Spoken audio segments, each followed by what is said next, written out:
NMLS number 65084, equal housing lenders. Woo!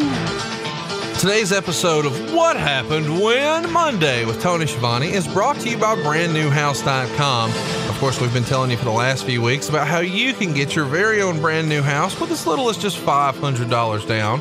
And the great thing about a brand new house is not only is it new, it's custom to you. So you get to pick where it is and what it looks like, from the color of the brick to the flooring, the countertops, the kitchen cabinets, the door handles, the paint, whatever. It's all your choice at brandnewhouse.com. You can also own your very own brand new house for roughly what you're paying in rent right now. And again, you don't need a down payment. You might not need a down payment at all, but many families can get a brand new house for only $500 down at brandnewhouse.com. The best part, though, is everything is brand new, so there's no repairs, and your new home comes with a warranty. And no matter your budget, you can own a brand new house at brandnewhouse.com. So what are you waiting for? Go to brandnewhouse.com right now.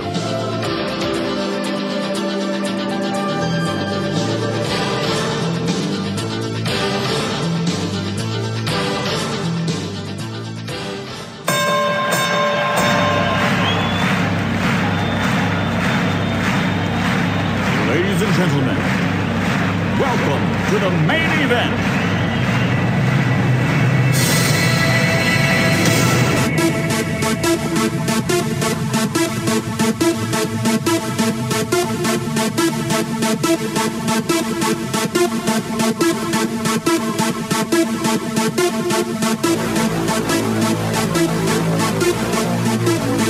You know what?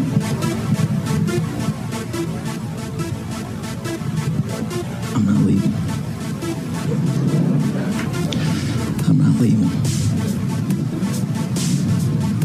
I'm not fucking leaving!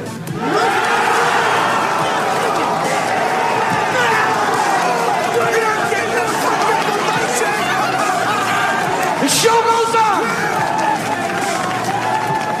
This is my home! They're gonna need a fucking wrecking ball to take me out of here!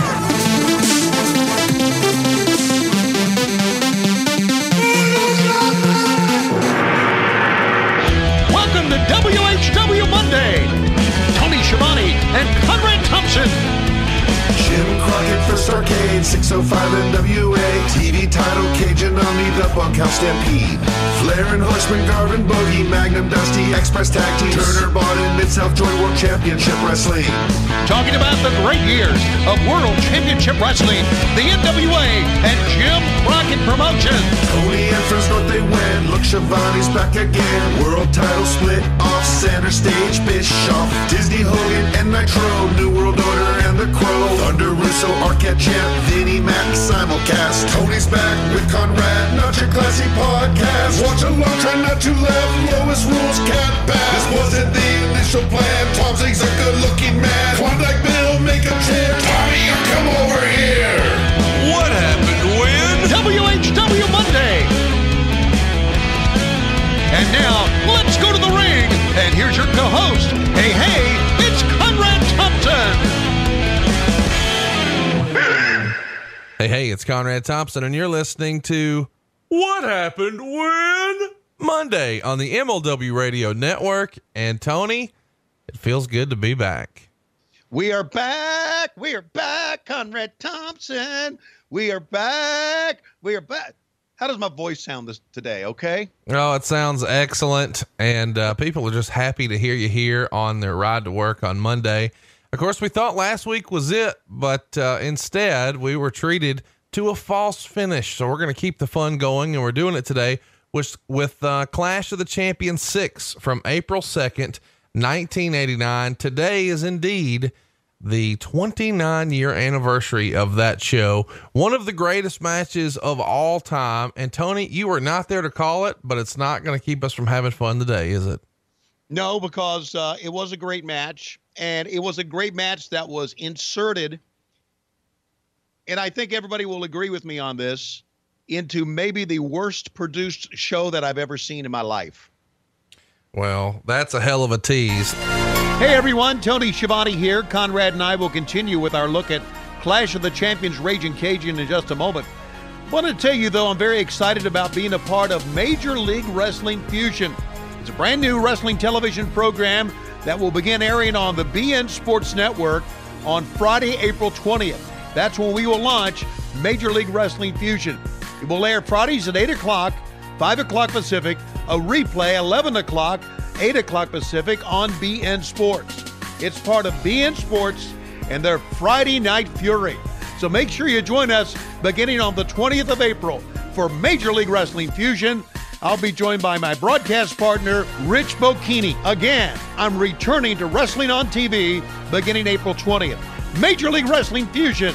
Thanks very much for your support, and we'll see you on the BN Network beginning on the 20th of April. Let's get you fired up on the WWE Network right now. Pull up Clash of the Champions. If you're like me, you're going to want to find it in the vault. And there inside the vault, you find Clash of the Champions and then 1989. And ta-da, Clash of the Champions 6 is what you're looking for. Again, the date is April 2nd, 1989. And Tony, if you want to give us a countdown, I think we can leave Lois to the drinking upstairs, and me and you can knock this out. All right, then. You're getting me started already, aren't you? Yes, sir. Give us a countdown, kind sir, and our listeners at home will press play when Tony says press play.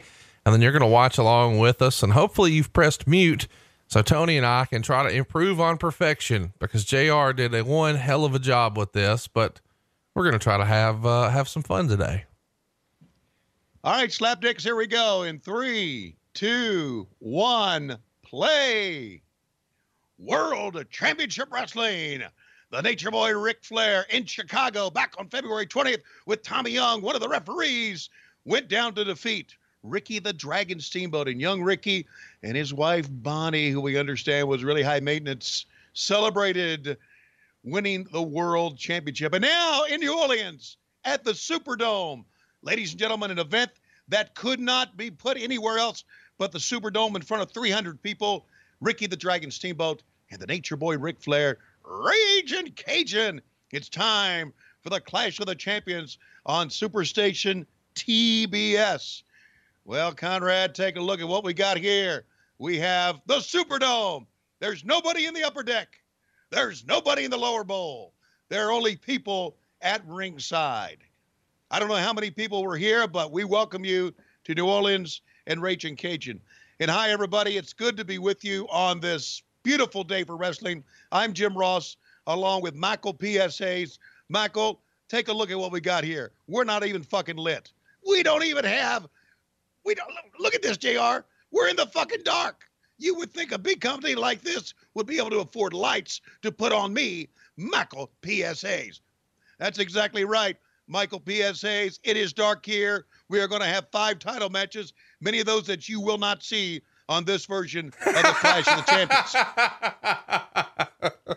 However, we do want to let you know that we had some of the old motherfuckers in pro wrestling that were here earlier in the week, and we had a chance to our cameras to follow along. Hopefully the video here will be a little bit better lit than this stand-up. There you see Terry Funk, and there you see Ricky Steamboat. Luthez is here, of course, the curator of the press, the Thez Press, and there is Sam Munchnick being helped out by Gene Kaninsky, and my God, Pat O'Connor is alive, and he is making his way here. Ricky Steamboat had dinner with all these old fucks, and they told Ricky, we're really concerned about the way the business is going. And why should they be concerned? They should be concerned because of this man, Jim Herd. Let's hear from Jim Herd right now here on the Clash of the Champions. Thank you very much. A couple of things that I wanted to say about being here on Clash of the Champions. A couple of my gimmicks, like the ding-dongs. Sam Munchnick didn't like that. Buddy Rogers would shake his head, say, what the fuck are we doing? I like the ding-dongs. There's Luthez, and my God, even Dory Funk, who doesn't even realize he's here, is here. Some of the great champions are here, but regardless of that, I like the ding-dongs. Hey, Sam, I'm going to fuck up the business. Yes, sir, buddy. Thumbs up. I'm going to fuck up the business. Anyway, I like the ding-dongs. I also said we should have a hunchback, a goddamn hunchback. And a hunchback would be a guy that have this hump on his back, and the key is you couldn't pin him. What a gimmick. I thought it'd be great. Also, I thought we should have a character called Long John Silver. Long John Silver would be a guy that would unscrew his leg and then hit the motherfucker over the head with it, screw it back on. The referee wouldn't see it, and he would get down for a 1, 2, 3. Even had the goddamn parrot stay right on his shoulder. How about that? We would sew the motherfucker on there. But more than that, all right, well, thank God we cut that motherfucker off. We got a lot of great matches coming up here. We have in this gigantic building that has held Super Bowls, national championships. We have 342 people here. Can you imagine that back somewhere in Stamford? Here? Yep, here. Can you imagine somewhere back in Stamford, Connecticut, Tony Schiavone is fucking laughing at us, thinking, my God, thank God I got away from that fucking shit. Absolutely. Well, you had your work cut out for you there, man. Here we see a preview of, I guess, what's to come. Some great NWA action here. We've got Dr. Death, the Road Warriors, of course, Dan Spivey, Sting's in this package as well. Ranger Ross. There's some misses here in WCW. There goes old school board giving everybody the business. Yeah. What do you mean you don't like your bus stop for your kid? Bam. And then, of course, Ricky Steamboat and Ric Flair. Conrad, again, I did not watch this event. Sure. And because I was living in Stamford or living up in Connecticut at that time. But as I look at it, did the WWE cut off some matches, or did they promote some matches that never did happen? No, this network version is cut short. You guys actually did this to go head to head with WrestleMania V, I believe. They did this. Yeah. So this would have been something that they were trying to do to maybe counter program what WrestleMania V had to offer. And you guys had done it the year prior in 1988 with the very first Clash of the Champions. And that went head to head with WrestleMania IV. And you guys had a great success there. You essentially made Sting a player. And so 1 year later, the thought is, well, hey, let's replicate it. And if they're going to do WrestleMania at Trump Plaza, let's do a big building here and make ours a big event. And we're going to do it at the Superdome. Now, of course, the Superdome holds like 76,000 people, and there's a little over 5,000 people here for this show. It does get a 4.3 rating on TBS, and it's really being used to build the Wrestle War 89 pay-per-view from Nashville on May 7th. And I think most people remember this little run here from February to May for the classic trilogy that people still talk about to this day, Ric Flair versus Ricky the Dragon Steamboat. I don't understand. Now we've come to the end of this package. Boy, that was a long package, don't you? Well, here we go. Okay. Jim Hurdy just told us he wanted the goddamn Candyman to come out, but we're not going to have Brad Armstrong come out as the Candyman. I can see people that I know in the stands. We have 5,000 attendance, 4,000 given away, and let's go back to the ring and Gary Michael Capetta. Well, take a look at that shot there, Conrad. Really poorly lit. I mean, I know that we talked about this earlier this week, and you were really disappointed in the production aspect, but I think the reason they're lighting it so poorly is to camouflage the fact that fucking no one is here. You know, you're only about 72,000 shy of capacity. Oh, wait a minute. We got the national anthem. Are we allowed to talk over the national anthem? I mean, we can't hear the national anthem, so I don't think it necessarily counts. Yeah, let's just bullshit through this. Yeah, I agree. You know, again, Keith Mitchell was really in charge of production this time. And we all know that Keith is one of the top production guys in wrestling. So Keith probably had his work cut out for him here in trying to light this building to make it look decent. But hey, the laser lights look pretty cool, don't they? I mean, listen, there's nobody here, but we got fucking lasers. I mean, I don't understand how they're able to justify the budget here for the silly pyrotechnics that they're running, the laser package. And then we're going to see some just unbelievable entrance packages later, especially when you consider that there's only 5,000 folks here. And I got to tell you, as an adult, it is a little disappointing because I really want to believe that not only were these matches with Ric Flair and Ricky Steamboat the greatest matches of all time, but they were huge events. And in reality, that wasn't necessarily the case. I mean, even though 5,000 people is one heck of a house, Ring of Honor is going to have 5,000 people at their WrestleMania weekend show. And it's a big deal to have that many people at a non-WWE show. But here in a giant building like this, it has to be kind of fucking depressing, does it not? Oh, it really has to be. And again, I didn't watch this event living in Connecticut, but we all heard about it and we all laughed about it because of the numbers of people that they failed to put in the building. And that was the arrogance of being in the WWE at that time. Another thing you got to remember is that here we are back in 1989, and production here in 2018, Conrad, has been so spectacular with the entrances and the money they put into it. So anything that you go back and look at even lacks something. Even the WWF stuff from back then even lacks some things compared to what they have now. So you got to kind of take it somewhat with a grain of salt because of what we're used to. Candy Man, they're chanting Candy Man at ringside already. What'd you think of, you watched this show earlier this week without, without mute on, so you were able to hear some commentary. What'd you think of Michael Hayes' first outing here? I thought it was okay. I thought Michael was just about as good as anybody they could stick in there to be a commentator. You know, you and I both know Michael very well. We know he's full of shit, and you want to get someone who is really full of shit at times to be your color man. So I thought he was okay. I thought it's amazing that you see Michael now, that he obviously since that time has been sucking on an air hose. One of the things I really enjoyed is the stand-up part when we first started with JR and Michael Hayes, because Jim Ross is coming to you very professional, as he always would. And he's trying to hype it up, and he's using his JR voice, and man, we've got a big action-packed card for you tonight. And then when it's Michael Hayes' turn to talk, that's right, JR, let me tell you something. And it's like, whoa, you're not doing a wrestler promo here, dude. Calm down. Well, they wanted the Freebird, right? They wanted Michael Hayes. Well, so they got him that night. Hey, one of the things I want everybody to pay attention to here is the greatness that is Tommy Young. We haven't spent a lot of time talking about Tommy besides the silly make-believe story of him and the Barbarian. By the way, Tommy Young, still the #1 shirt over at lowestrules.com. Go pick up a shirt, and eventually Tony's going to call you, and stay tuned later in the show. We're going to talk about that.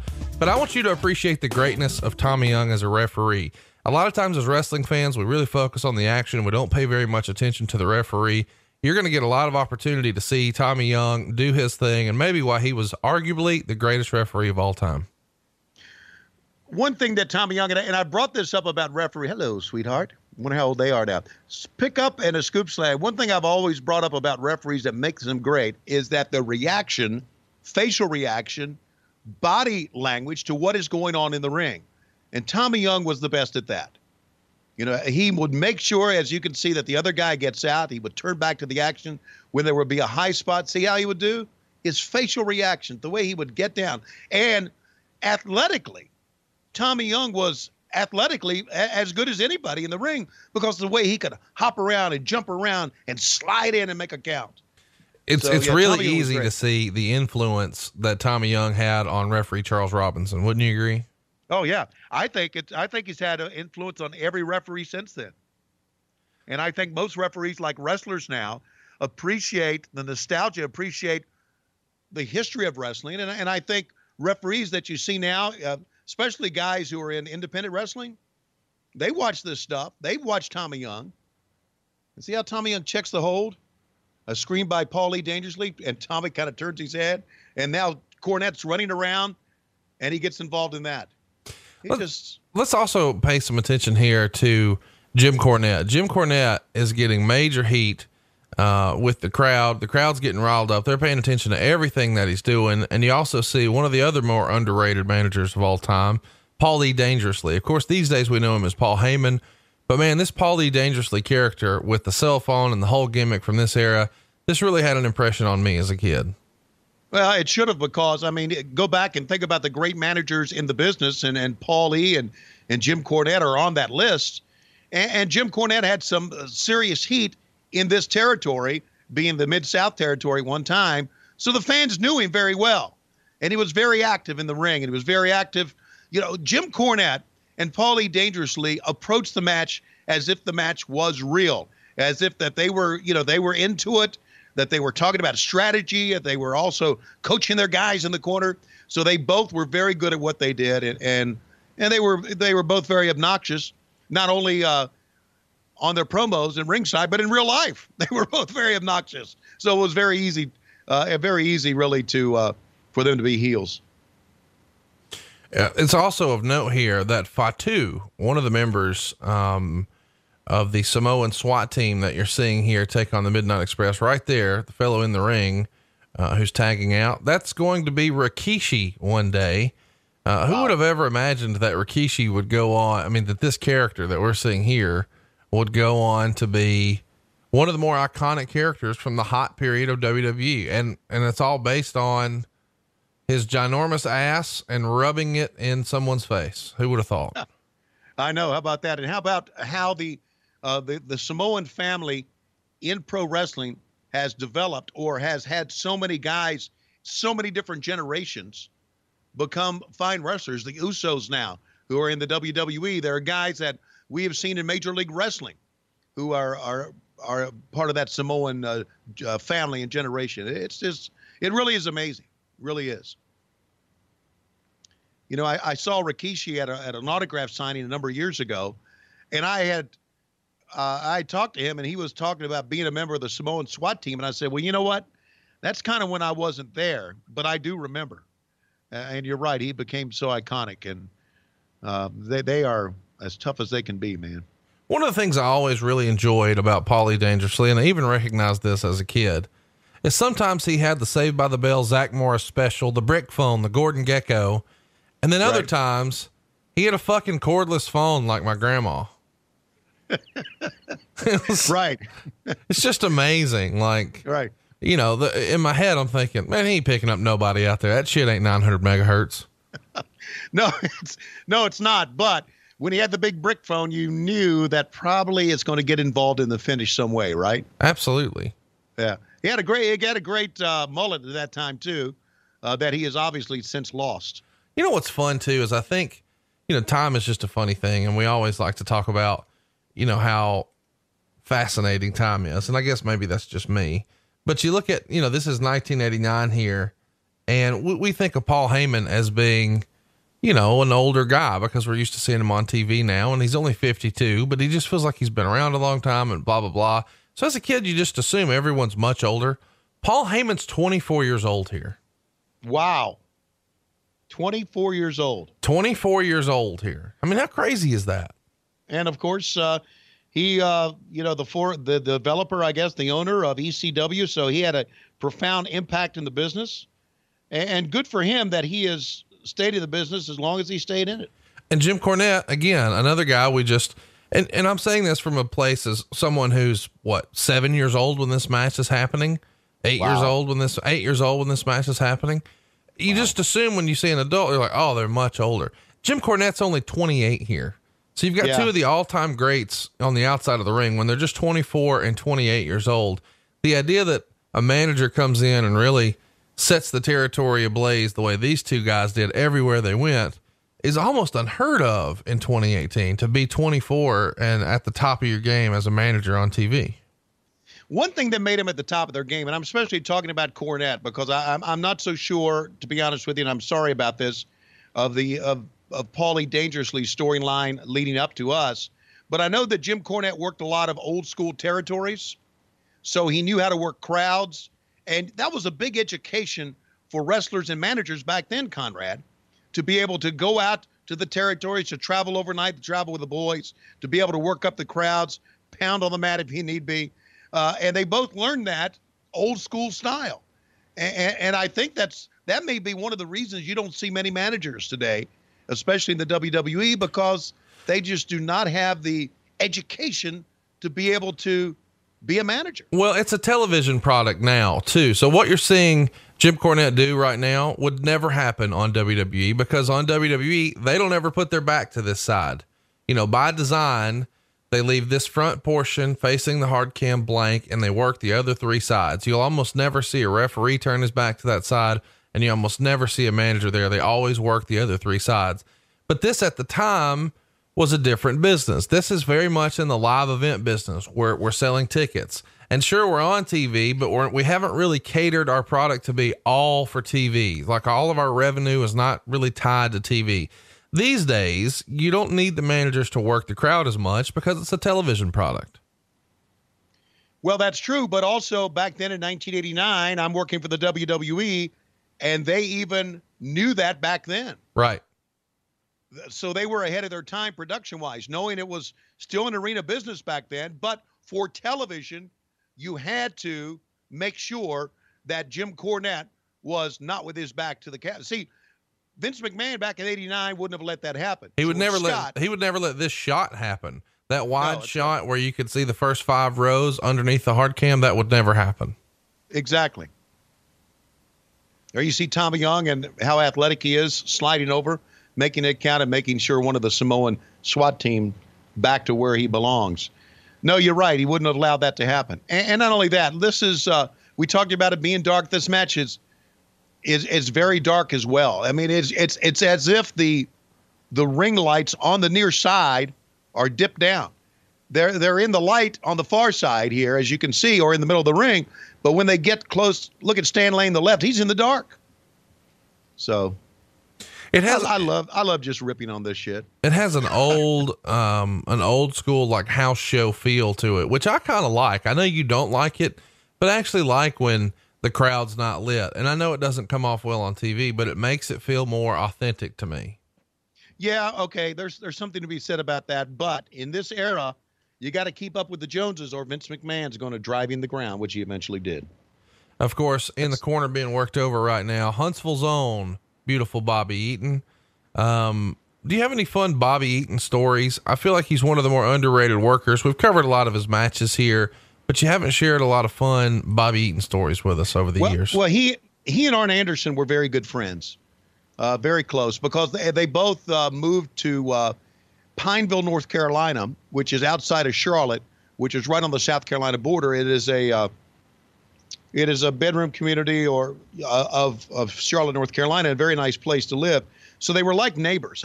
They may have lived in the same neighborhood, I'm not sure. But Bobby Eaton, 2 things about him. Number one, he was a generous man. Anytime, and this was well known in the business, anytime Bobby Eaton would see someone outside of a convenience store who was asking for money, Bobby Eaton would go in his pocket and give that guy money, and also talk to him, ask him how he was doing, make sure he got something to eat. He was just that generous and kind guy. And that's something that no one really knew about him. But he was just a wonderful guy. Arn Anderson, who was one of the great ribbers of all time, or one of the great promos, would always say, he said, well, the Eaton family grew up behind the nuclear plant in Huntsville, Alabama, where they make the rockets, and all the Eatons have 3 ears and 3 eyes and knots out of their head and everything. And Bobby's the one that came out looking okay, but he can't talk. And he would always cut that promo about the Eaton family and how the nuclear plant, which there's no nuclear plant, I know, but Arn would set it up like that, how the nuclear plant in Huntsville, Alabama, deformed the Eaton family. So it was funny. And of course, Bobby really never had any comeback, because Bobby was kind of a quiet guy. That's why he never talked. He didn't know how. I saw Bobby a couple of years ago, and walked up behind him and grabbed him, put my arm around him, and he yanked away from me like he didn't know who I was. And I don't think he's doing well. I'm not sure. But he wasn't that day. And I think his health has declined, which is horrible to say, because you're looking at one of the great workers and great performers.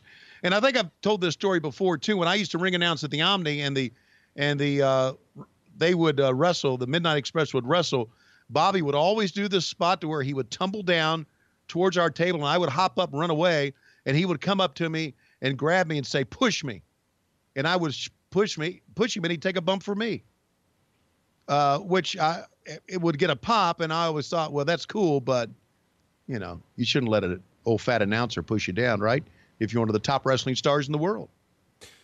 I've always felt like when I see the Samoan SWAT team wrestle, there's hope for me as a wrestler, right?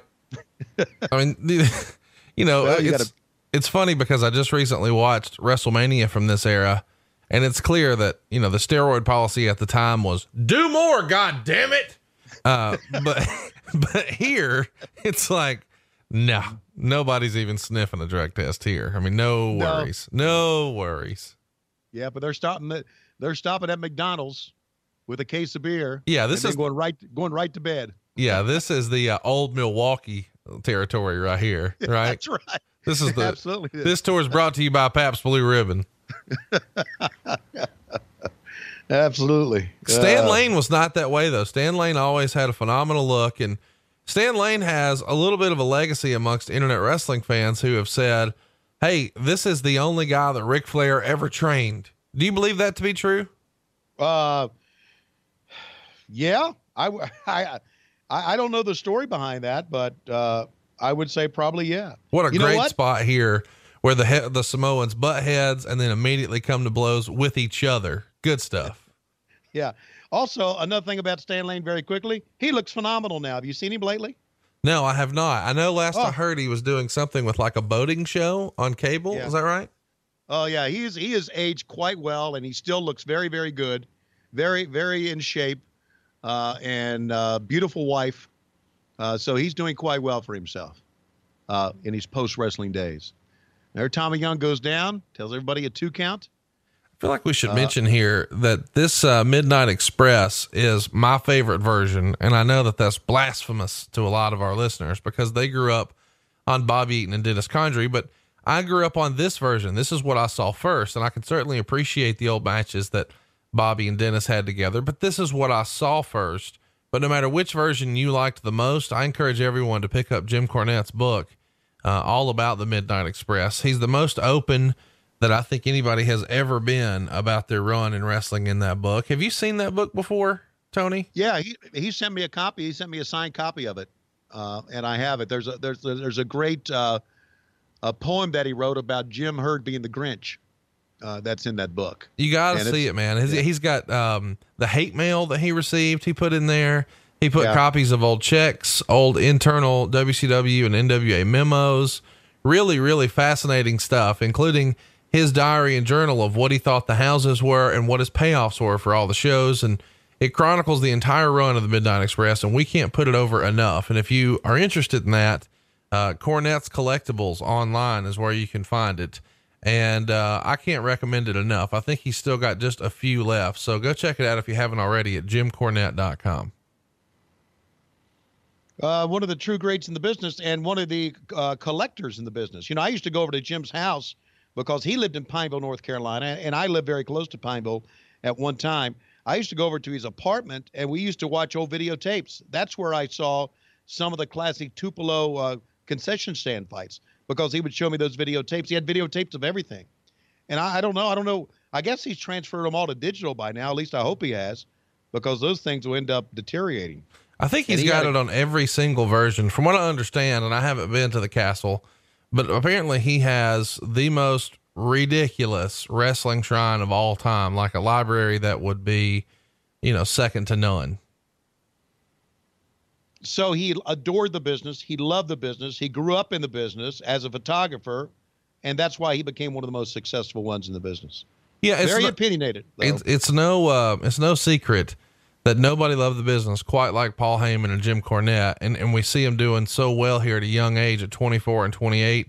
If only everybody knew what was still yet to come for these guys. These guys are having a pretty good match here. The Samoan SWAT team and the Midnight Express. It is a little old school, and it's really hard for me to decide, hey, who's supposed to be the heel here? Because I think most of us remember the Midnight Express as heels, and it's hard to imagine the Samoan SWAT team as a babyface tag team, but they're still making a pretty damn entertaining match for us here. Yeah, they are. And the fact that Jim Cornette had been such an established star in the old Mid-South territory, he was kind of like they knew him and Paulie was new. So by that, they became the baby faces here in this match. This is, they're on their way out here. The Midnight Express were having a lot of problems with the NWA here, specifically George Scott, and they give their notice and announce that they're leaving in May. And then after Scott was fired, JR asked Jim and the Express to stay, but they'd already taken some bookings for Bill Dundee, which was Bobby Eaton's father-in-law. So they decided to take a few months off and then renegotiate a new contract. And that contract has been one we've talked about a lot in our archives. But it certainly feels like the NWA if you've got the Midnight Express involved, does it not? Oh yeah, it is vintage NWA stuff. It really is. There's a double headbutt. It is vintage NWA. Going back to one other thing, and not to say anything bad about Stan Lane because he was a tremendous performer, but I always liked Dennis Condrey's version of the Midnight Express as well, because that's what I started with, right? Those are the first guys I stuck the microphone in front of. So I always liked them as well. Originally, these guys were making $225,000 here. And then they have to go meet with Jim Herd, and Cornette handles the meeting on behalf of the team, and they agree to take a cut, but Herd offers them $75,000 apiece and Cornette $100 because he also had to do commentary. And Cornette commented, "That's not a cut. That's an amputation." Cornette wanted $150,000 each for the boys. And, they just went back and forth. Eventually Herd says, "Jim, I'll give you $150, but I'm giving them $125. And that's the final offer." The guys agreed to stay, and they signed the new contract on May 15th and then come back for the tag title tournament. Business is booming for the WWF, but not so much for the NWA here. And there's the finish of the match. All of a sudden it looks like the Samoan SWAT team get the win, which has to be, standard operating procedure if the Midnights are on their way out, right? Yeah, it is standing operating procedure in the mind, of course, of George Scott. So you're telling me that the Midnight Express had to take a $100,000 pay cut, right? Each. Rocket launcher shit. Here, Stan Lane throwing Beautiful Bobby off the top for the big splash. And as he makes the cover, Tommy's distracted trying to get Stan Lane out. And here sneaks in Fatu. Wham! On the back of the head with the phone. You knew it was coming. The old switcheroo here. Tommy Young's going to turn around just in time for the 1, 2, 3. And there's your winner, the Samoan SWAT team. Tommy Young doing such a great job of sending Stan Lane back, but being able to use his peripheral vision to keep an eye on what was going on. Great timing. All right. What's coming up next in this piece of shit show there, Conrad? Well, it's the Great Muta, and he's got one hell of an opponent. You're not ready for what you're about to see. Ladies and gentlemen, buckle up. It's Scott Casey. Scott Casey. If you go back and listen to the commentary, I thought JR did a hell of a job of trying to present Scott Casey as a worthy opponent. But we just got a job match here, basically. What a cool entrance this is, though, especially at the time. I don't think it's nearly what they thought it was, but they're trying, goddammit. Gary Hart, and the Great Muta here with a lightning bolt effect behind him. And all of my wrestling friends were fascinated with the Great Muta. And there's always, we all have that one friend who has the Bruce Lee DVD set, and he's got a fucking samurai sword in his bedroom and doesn't have a bed frame for his mattress. He just has a mattress on the floor because that's what they do in Japan. We all have that one weird friend like that. Well, my weird friend like that thought Great Muta was the greatest wrestler of all time. Well, he was ahead of his time. He really was. I mean, he was almost like a combination of a ninja and a luchador, don't you think?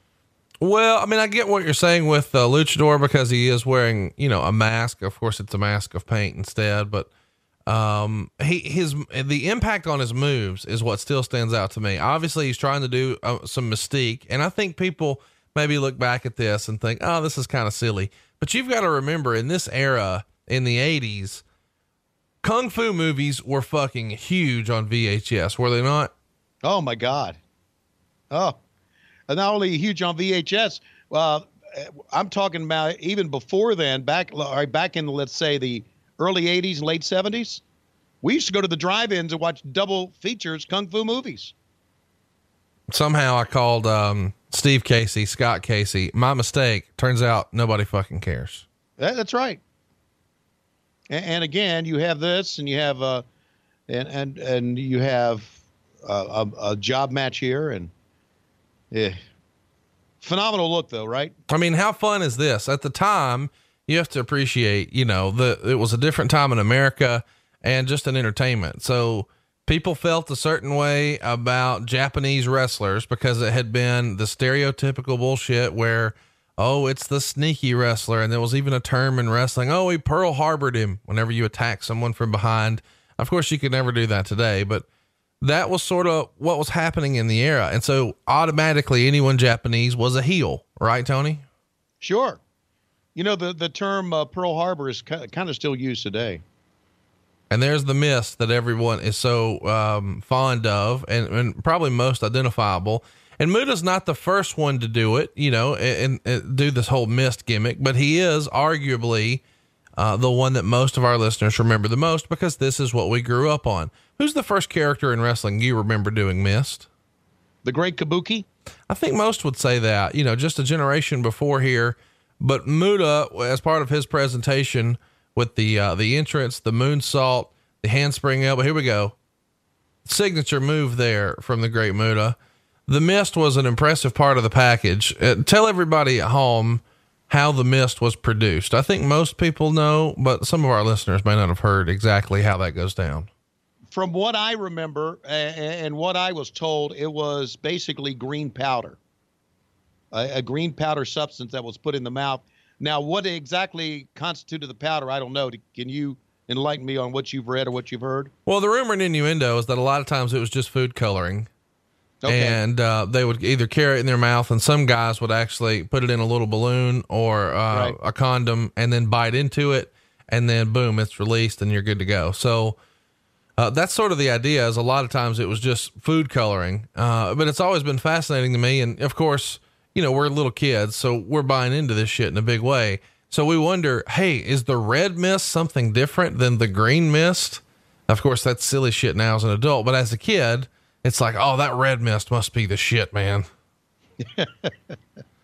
I got a story about Muda up top here, teasing that he's going to go to the floor. Gary Hart throws him back in. Muda turns around and drop kick off the top. Muda could do anything, man. Could he not? Oh, he could do anything. He could fly. He could have a great match on the mat.